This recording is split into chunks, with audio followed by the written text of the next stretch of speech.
Mohammed Tamat, a journalist, as you know, Your Royal Highness. The question is about Palestine anyway. There is an approach stating that by murdering Ahmed Yassin and isolating Yasser Arafat and maybe murdering him, Israel has achieved nothing, and at the end, they could at least, have somebody to talk to. Today they don't.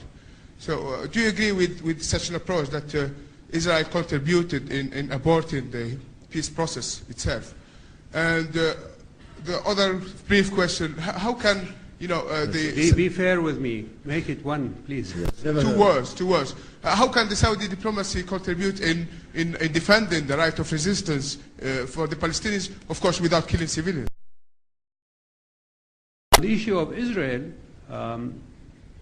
again, I would say that as I said in my presentation,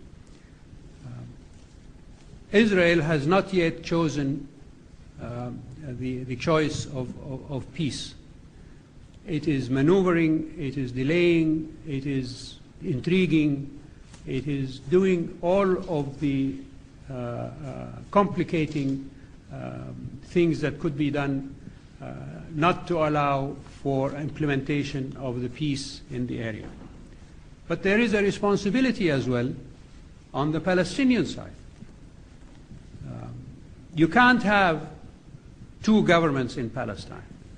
It is simply unacceptable from any point of view that Gaza should be ruled by Hamas and the West Bank ruled by Fatah. Mahmoud Abbas and the leaders of Hamas should be working to achieve a government of national unity, no matter what it takes. I think it is inexcusable for either of them to try to gain political advantage or whatever ephemeral benefits may be accruable in the short term for either of them. So whether Israel killed Yasser Arafat, that is something that is still not yet certain, but there are investigations, as you know, by Palestinian authorities on that issue. Their elimination of Ahmed Yassin definitely was a means of cutting off the heads, as it were.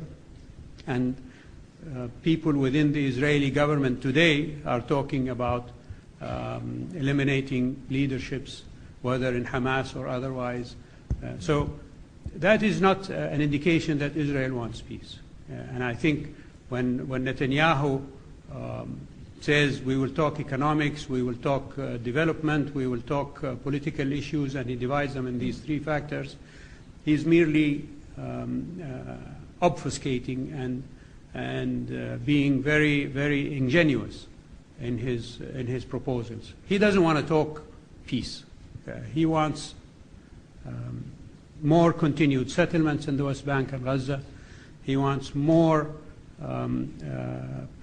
Israeli advantages established on the ground, and for the future to decide where those will go. So it is incumbent on the Palestinians to prevent the Israelis from pointing to them and saying, we have nobody to talk to.